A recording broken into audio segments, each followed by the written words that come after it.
उत्तर प्रदेश अधीनस्थ सेवा चयन आयोग के माध्यम से आशुलिपिक पदों को लेकर सीधी भर्ती का विज्ञापन जारी कर दिया गया है। यानी कि UPSSC स्टेनो के 661 पदों को लेकर नोटिफिकेशन जारी कर दिया गया है। विस्तृत जानकारी इस वीडियो में चर्चा करेंगे कि आवेदन की प्रक्रिया कब से शुरू की जाएगी, आवेदन की अंतिम तिथि कब तक है, आवेदन से संबंधित जो भी सूचना है हम इस वीडियो में चर्चा करेंगे, तो वीडियो में लास्ट तक जरूर जुड़े रहिएगा। इसके अलावा दूसरी अपडेट पर अगर बात करें तो उत्तर प्रदेश में स्कॉलरशिप इंटर कक्षा 12 तक का अभ्यर्थियों के लिए 15 तक आवेदन की छूट दी जा रही है। और साथ ही साथ जिलों के अंदर बाहर परस्पर तबादला के लिए शिक्षकों के लिए प्रक्रिया जल्द से शुरू हो, इसके लिए BTC संघ की तरफ से मांग भी की गई है और सरकार से निवेदन भी किया गया कि जल्द से जल्द शिक्षकों के अंदर और बाहर परस्पर तबादले को लेकर निर्णय लिया जाए और पोर्टल को खोला जाए। तो विस्तृत रूप से सभी खबरों पर चर्चा करेंगे, विस्तृत रूप से बने रहिएगा लास्ट तक। जैसा कि आप देख सकते हैं कि उत्तर प्रदेश अधीनस्थ सेवा चयन आयोग लखनऊ की तरफ से विस्तृत विज्ञापन जारी करते हुए आशुलिपिक की मुख्य परीक्षा के लिए 661 पदों के लिए विज्ञापन जारी कर दिया गया। विज्ञापन के प्रकाशन की तिथि अगर की हम बात करें तो आपको बता दें, विज्ञापन 2 दिसंबर 2024 को जारी किया गया है। ऑनलाइन आवेदन और शुल्क जमा करने की जो प्रारंभ तिथि है 26 दिसंबर 2024 है। ऑनलाइन आवेदन, शुल्क जमा, आवेदन सबमिट करने की जो अंतिम तिथि है 25 जनवरी 2025 तक के है। शुल्क समायोजन और आदेश में संशोधन के लिए 1 फरवरी 2025 तक का समय दिया गया है। तो आशुलिपिक के सीधे पदों को लेकर सीधी भर्ती के लिए विज्ञापन जारी कर दिया गया। इसमें यह भी बताया गया है कि आवेदन सबमिट करने और शुल्क जमा करने की अंतिम तिथि 25 जनवरी 2025 है। इसके बाद आवेदन शुल्क स्वीकार नहीं किया जाएगा। अभ्यर्थी द्वारा अपने आवेदन का प्रिंट आउट तब तक नहीं निकाला जाएगा जब तक उसके द्वारा जमा शुल्क का समायोजन बैंक द्वारा स्वीकार न किया जाए। अतः अभ्यर्थी बैंक से शुल्क का समायोजन 25 जनवरी 2025 तक या उसके पश्चात विलंब 7 दिन के अंदर यानी कि 1 फरवरी 2025 तक अनिवार्य रूप से कर ले। इस अवधि में आवेदन पत्र में किसी प्रकार का संशोधन स्वीकार्य है। आपको बता दें, उत्तर प्रदेश अधीनस्थ सेवा चयन आयोग लखनऊ के विज्ञापन संख्या 13 के साथ आशुलिपिक की मुख्य परीक्षा के अंतर्गत विभिन्न विभागों में नियंत्रण अधीन आशुलिपिक के लगभग 661 पद, जिसमें 608 पद सामान्य चयन के लिए, 53 विशेष चयन के लिए भारत के नागरिकों से ऑनलाइन आवेदन मांगा गया है। आशुलिपिक की मुख्य परीक्षा के लिए आप अभ्यर्थियों की शॉर्ट लिस्टिंग उसकी प्रारंभिक परीक्षा यानी कि पेट 2023 के आधार पर की जाएगी। इस परीक्षा में प्रतिभाग करने वाले वही अभ्यर्थी ऑनलाइन के लिए आवेदन कर सकते हैं जो पेट 2023 की परीक्षा में शामिल हुए थे और आयोग के द्वारा स्कोर कार्ड वैध रूप से जारी किया गया था। प्रारंभिक अर्हता परीक्षा यानी पेट 2023 में वास्तविक स्कोर अथवा नॉर्मलाइजेशन स्कोर में 0 या उससे कम या नकारात्मक अंक प्राप्त करने वाले अभ्यर्थियों को मुख्य परीक्षा के लिए शॉर्ट लिस्टेड नहीं किया जाएगा। यानी कि पेट 2023 में अगर स्कोर कार्ड जारी हुआ है, 1 अंक भी मिला है, तो ऐसे अभ्यर्थी इस भर्ती परीक्षा के लिए आवेदन कर सकते हैं। आपको बता दें, ये आयोग के जांच के अधीन रहेगी जिनका अंक 0 या नकारात्मक है। बाकी ऑनलाइन आवेदन करने के लिए पूरी सूचना जारी कर दी गई है, आप देख सकते हैं। ऑनलाइन आवेदन करने वाले अभ्यर्थियों के लिए जो सूचना दी गई है, इस विज्ञापन के अंतर्गत आवेदन करने वाले आवेदन प्रणाली लागू की गई है, अन्य किसी माध्यम से आवेदन स्वीकार नहीं होंगे। यानी कि अभ्यर्थी विभाग की जो वेबसाइट है upssc.government.in के माध्यम से ही ऑनलाइन आवेदन कर सकते हैं। आवेदन की प्रक्रिया के तहत आप देख सकते हैं कि पूरी जानकारी दी गई है। अभ्यर्थी स्क्रीनशॉट लेकर पूरी जानकारी ले सकते हैं कि आवेदन के लिए भली बात सावधानीपूर्वक पढ़ना होगा, उसके बाद जानकारी लेनी होगी और इसमें आवेदन की अंतिम तिथि 25 जनवरी 2025 तक बनाई गई है। समस्त ऐच्छिक अर्हता और आरक्षण में छूट और आर्थिक रूप से जो कमजोर श्रेणी के अभ्यर्थी हैं उन सभी अभ्यर्थियों को आवेदन करने से पहले 1 अप्रैल 2024 से लेकर 25 अप्रैल 2025 तक के पहले ही EWS का जो प्रमाण पत्र है जो वित्तीय वर्ष 2023 और 2024 के आधारित हो या 2024 और 2025 के लिए मान्य हो, ऐसा सुनिश्चित हो, इसी अभ्यर्थियों को आवेदन करने की पूरी छूट दी जाएगी। विज्ञापित पदों में केवल एक ही आवेदन करना है, इस प्रकार की सूचना दी गई है। साथ ही साथ अगर बात करें तो पेट 2000 प्रारंभिक अर्हता परीक्षा के रजिस्ट्रेशन नंबर के साथ अभ्यर्थियों का प्रमाणीकरण या लॉगिन करना होगा। यानी कि अभ्यर्थियों को प्रारंभिक अर्हता परीक्षा 2023 के तहत रजिस्ट्रेशन नंबर के प्रमाणीकरण को 2 विकल्प उपलब्ध कराए गए। यानी कि पहले व्यक्तिगत विवरण के साथ, जिसमें पेट 2023 का रजिस्ट्रेशन नंबर, जन्म तिथि, लिंग, उत्तर प्रदेश का निवासी होने का विवरण, श्रेणी संबंधित भरकर आवेदन का लॉगिन करना होगा। दूसरी की प्रक्रिया जो बताई गई है, अभ्यर्थी आयोग की वेबसाइट upssc.government के होम पेज पर जाकर विज्ञापन पर डाउनलोड करते हुए आवेदन की प्रक्रिया एक बार में पूरी की सकते हैं।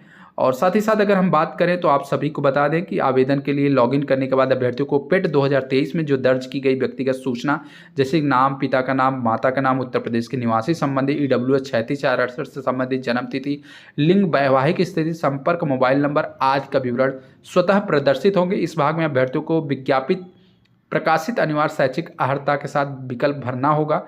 अभ्यर्थी द्वारा शैक्षिक अर्हता के संबंध में यस या नो का चयन करने के बाद बोर्ड, संस्था, विश्वविद्यालय का नाम आदि की जानकारी अंकित करना अनिवार्य होगा। अभ्यर्थियों को उपयुक्त सूचना भरने के बाद इंटर वेरिफिकेशन कोड में दिखाए गए वेरिफिकेशन कोड को भी सबमिट करना होगा। उसके बाद अगर बात करें अभ्यर्थी का आवेदन पत्र प्रदर्शित होने लगेगा जिसमें 11 अंकों का रजिस्ट्रेशन नंबर और अन्य विवरण भी होगा। अभ्यर्थी इसको अपने पास सुरक्षित रख सकते हैं, आवश्यकता पड़ने पर प्रस्तुत भी करना होगा। फोटो और हस्ताक्षर की अगर बात करें, इस भाग में अभ्यर्थी द्वारा पेट 2023 में अपलोड की गई फोटो हस्ताक्षर सहित स्वतः प्रदर्शित हो, इसमें किसी प्रकार का संशोधन नहीं किया जा सकता। अभ्यर्थी फोटो और हस्ताक्षर को व्यू करने के बाद कंटिन्यू बटन करते हुए अगले पृष्ठ पर भी जाएंगे। अन्य विवरण की अगर बात करें तो इस भाग में अभ्यर्थियों को यदि किसी प्रकार के यस या नो में विकल्प चुनना है तो इस भाग में अभ्यर्थियों को 2023 में दर्ज किया गया अस्थायी और पत्राचार का पता भी स्वतः प्रदर्शित होगा। इसके अलावा आप देख सकते हैं कि फीस का भुगतान, समायोजन, एप्लीकेशन, इस प्रकार की पूरी सूचना दी गई है। आपको बता दें अनारक्षित वर्ग के लिए जो आवेदन शुल्क है वो 25 रुपये ऑनलाइन शुल्क लगेगा और अन्य पिछड़ा वर्ग के लिए भी 25 रुपये, अनुसूचित जाति के लिए भी 25 रुपये, यानी कि जितने भी सभी वर्गों के लिए 25 रुपये आवेदन शुल्क रखा गया है। मुख्य परीक्षा के लिए अभ्यर्थियों को शॉर्ट लिस्टेड अलग से किया जाएगा। मुख्य परीक्षा है तो शॉर्ट लिस्ट के अभ्यर्थियों को परीक्षा शुल्क अलग से करना पड़ेगा। तो ये समस्त जानकारी दी गई है। आपको बता दें आवेदन पत्र में संशोधन के लिए भी जानकारी दी गई है। अभ्यर्थी ऑनलाइन आवेदन के बाद अपने आवेदन पत्र में संशोधन भी कर सकते हैं। इसके लिए अभ्यर्थियों की वेबसाइट पर जानकारी दी गई है। OTP के माध्यम से अपने अभ्यर्थी द्वारा आवेदन में जो संशोधन करना है, नाम की वर्तनी में अगर गलती होती है तो उसको भी संशोधित किया जाएगा। पिता और नाम की वर्तनी गलती, पत्राचार का पता, अन्य व्यक्तिगत विवरण, जाति की श्रेणी, ये समस्त चीज़ें आवेदन के लिए संशोधन किया जा सकता है। बाकी चीज़ें आपको विभाग की वेबसाइट पर भी उपलब्ध हो जाएगी, बाकी आप देख सकते हैं।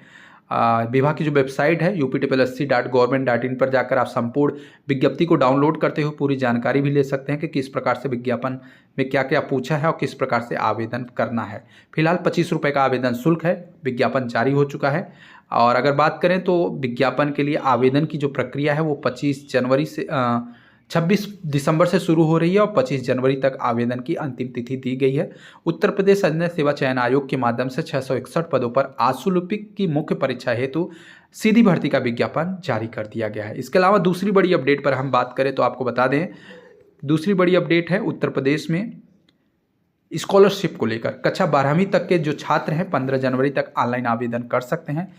पिछड़ा वर्ग कल्याण विभाग में 31 दिसंबर तक शिक्षण विभागों को मास्टर डाटा में शामिल करने का फैसला ले लिया गया। साथ ही साथ 15 जनवरी 2025 तक आवेदन करने का भी मौका दिया जाए। प्रदेश में कक्षा 9 से लेकर 12 तक के छात्र अन्य उच्च कक्षाओं में छात्रवृत्ति योजना का जो द्वितीय चरण जारी कर दिया गया। OBC छात्रों को scholarship.up.government.in पर पोर्टल पर जाकर ऑनलाइन आवेदन करना होगा। कक्षा 9 और कक्षा 10 के छात्रों के लिए पूर्व दसम छात्रवृत्ति और कक्षा 11 और कक्षा 12 के लिए दसमोत्तर छात्रवृत्ति के आवेदन पर 15 जनवरी 2025 तक आवेदन किया जा सकता है। 18 जनवरी 2025 तक शिक्षण संस्थानों को छात्रों के आवेदन सत्यापित करने के लिए अग्रेषित करना होगा। वहीं 31 दिसंबर 2024 तक सभी शिक्षण संस्थानों को मास्टर डाटा में शामिल किया जाएगा। 5 जनवरी 2025 तक विश्वविद्यालय, एफिलिएटिंग एजेंसी, जिला विद्यालय निरीक्षक की तरफ से फीस आदि का सत्यापन किया जाएगा।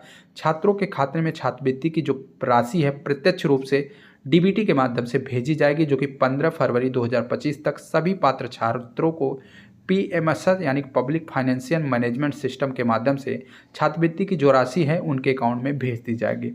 पिछड़ा वर्ग कल्याण विभाग के जो निदेशक हैं डॉक्टर वंदना ने बताया कि छात्रवृत्ति योजना के लिए आवेदन की प्रक्रिया पूरी करते हुए डिजिटलाइज कर दिया गया है और 15 जनवरी तक अभ्यर्थी ऑनलाइन आवेदन कर सकते हैं। 31 तक शिक्षण संस्थानों को मास्टर डाटा में शामिल करने का निर्णय ले लिया गया। इसके अलावा अगर हम उत्तर प्रदेश के BTC शिक्षक संघ की अगर बात करें तो उत्तर प्रदेश में शिक्षकों के जिले के अंदर और बाहर परस्पर तबादले की प्रक्रिया शुरू की जाए। इसको लेकर उत्तर प्रदेश BTC शिक्षक संघ के अनिल जी ने परिषदीय विद्यालय के शिक्षकों के अंदर तबादले की प्रक्रिया शुरू करने की मांग की है।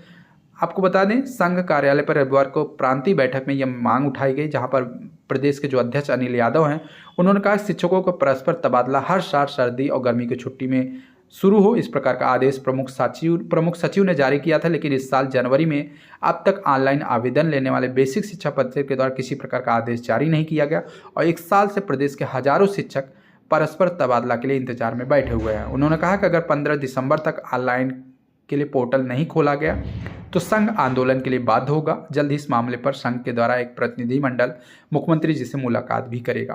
प्रदेश महामंत्री संदीप दत्त, प्रदेश उपाध्यक्ष धर्मेंद्र यादव ने बताया कि प्रदेश में शिक्षा मित्रों की आर्थिक हालत बहुत ही खराब है। प्रदेश सरकार ने पिछले महीने संघ के साथ बैठक की और जल्द से जल्द समस्याओं के अस्थायी हल निकालने की भी बात कही है, लेकिन अभी तक कुछ भी निर्णय नहीं हो पाया। इसमें शिक्षा मित्र भी नाराज हैं। सरकार इस पर भी जल्द ठोस निर्णय ले ताकि उनका भी आक्रोश शांत हो सके, अन्यथा शिक्षा मित्र भी आंदोलन की दशा में आगे बढ़ेंगे। फिलहाल शिक्षकों के परस्पर तबादले को लेकर बीटीसी शिक्षक संघ की प्रांतिक बैठक में ये मांग की गई है और जल्द ही एक सदस्यों की एक टीम के माध्यम से माननीय मुख्यमंत्री जी से इस संबंध में मुलाकात की जाएगी और शिक्षकों को लेकर जो परस्पर तबादला है उसका पोर्टल खोलने पर निर्णय भी लिया जाएगा। फिलहाल ये महत्वपूर्ण अपडेट थी उत्तर प्रदेश से संबंधित।